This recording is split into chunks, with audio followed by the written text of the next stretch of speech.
घर में बेटी हो भैली लक्ष्मी के रूप लाई घर में बेटी हो भैली बेटी हो भैली घर में बेटी हो भैली बेटी हो भैली घर में बेटी हो भैली बेटी हो भैली घर में बेटी हो भैली बेटी हो घर में भैली बेटी हो भैली लक्ष्मी के रूप लाई घर में बेटी हो भैली लक्ष्मी के रूप लाई घर में बेटी हो भैली। दू लाइन गीत के फरमाइश बेर बेर आबि रहल छै जेना कि जय बुच्ची के जन्म भेलै है तकर बाबा जी पप्पा जी चाचा जी नाना जी नानी जी सब उपस्थित छथिन। एक नोट पूरा रही तो संतोष जी एक नोट पूरा रहो एक नोट पूरा हां हां पश्चिमी छै हां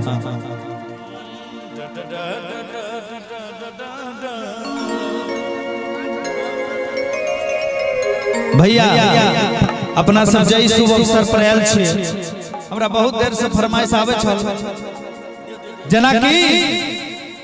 जेना बुच्ची के जन्म भेले और ओकर छठियार के शुभ अवसर पर हम सब एलिए तो भाग से बेटा के जन्म होय छै लेकिन सब भाग से बेटी के जन्म होय छै भाग से बेटा के जन्म होय छै मुदा सब भाग से बेटी के जन्म तो बेटी के जय बुच्ची के छठियार में लिए हुनकर बाबा जी हथिन चाचा जी हथिन पप्पा जी हथिन नाना जी नानी जी सब सुनथिन और हुनका लेल कहबे कि लक्ष्मी के रूप लई लक्ष्मी के रूप लाई और बुच्ची के बाबा जी के छे कनी हाथ उठा दियो भैया सरकार छथिन कनी सरकार ताली बजा दे घर में बेटी हो भैली लक्ष्मी के रूप लाई घर में बेटी हो भैली बेटी हो भैली घर में बेटी हो भैली बेटी हो भैली घर में बेटी हो भैली बेटी हो भैली घर में बेटी हो भैली बेटी हो घर में भैली हो भैली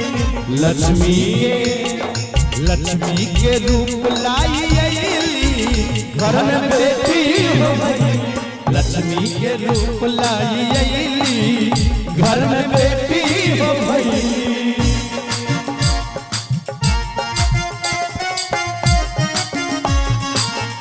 आए हैं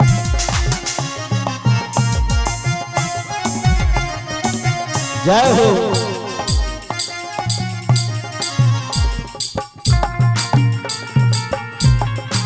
आए हैं